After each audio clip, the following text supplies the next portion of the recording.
Sometimes you can have all the knowledge, but it's really difficult to, make it practical, make it apply to your own life. And that's why with Investable, we decided to add case studies to the course. And the way that we approached this was taking a situation that was close to real life, maybe stories that we'd had here and there, and we created these personas with an income, with goals, and with opportunities available to them. And Rina and I took time to really break them down and get to a place where we said, okay, this is how much money they have. These are the steps that they need to take to be able to achieve their goals in 1 year, 5 years, 10 years, 15 years, in the long future as well. And we want to share one of those case studies with you so that you can get a sense of how practical we're going to get in Investable. And so I bring to you the case of Josephine Ninja, because she's a ninja. And I hope that you enjoy it, and this gives you a little bit more clarity on what to expect in Investable.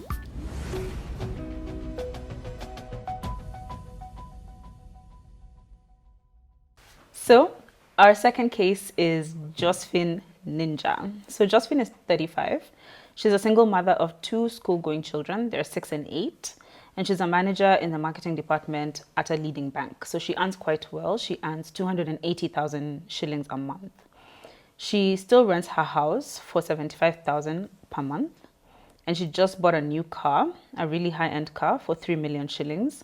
But she took a loan and she pays 40,000 per month for this. She's tired of renting, and she's craving the security of knowing that they'll always have a roof over her head and her children's head. So she's looking to buy a home for her and her kids to move into. She thinks a garden would be nice to have. She's happy with the primary school her kids are in currently, but she'd like to transfer them to a different, more expensive high school in 5 to 7 years. And she thinks that this is going to give them better university prospects. She's a little bit worried that she doesn't really have any investments, but she has an endowment policy, an education policy that she's been contributing to secure her children's future, although she doesn't really know how much is in it. Looking further ahead at retirement, she contributes to a pension through her work, but her contributions are pretty low. She only puts about 5,000 a month, and she's really not on track to have the kind of retirement that she envisions. Looking much, much longer term, she's very passionate about the power of marketing to grow businesses, and she wants to provide SMEs with capital as well as that kind of advice to grow. And she's also an environmentalist who wants to plant 100,000 trees in her lifetime. So, what should she do? Wow. I like the fact that she has a passion that she's pursuing. I like that. Yeah. I like that too. That it's not, this thing and I want to do this separate thing. Yeah. It's quite different, refreshing. So I think, okay, so we need to list the goals, right? Yeah, let's start with that. So there's her children's education in 5 to 7 years. The high school. Yeah, Yeah. Did she say she doesn't have an emergency fund, does she? She has no investments. We can assume she doesn't. She doesn't have investments. I can't imagine that she has. And then there's an debt. Emergency fund. She has that car loan that she needs to get rid of. She needs to get rid of that. And then there is her retirement. She said, I think you said something about her putting in only 5,000 shillings, and it's nowhere near how much she will need in retirement. In the future. So it's very little. We need to look at that and how to grow that. She also wants to buy a house soon. Yes. Though we don't know the horizon, but we can make some assumptions. Okay. And there's her trees. The trees. And to provide capital to SMEs. Okay. Awesome. So let's categorize. Yeah. So the security basket, I'm seeing the emergency fund. For sure. Needs to be there. Yeah. The endowment policy, I think what she needs to do is find out how much is actually there. Yeah.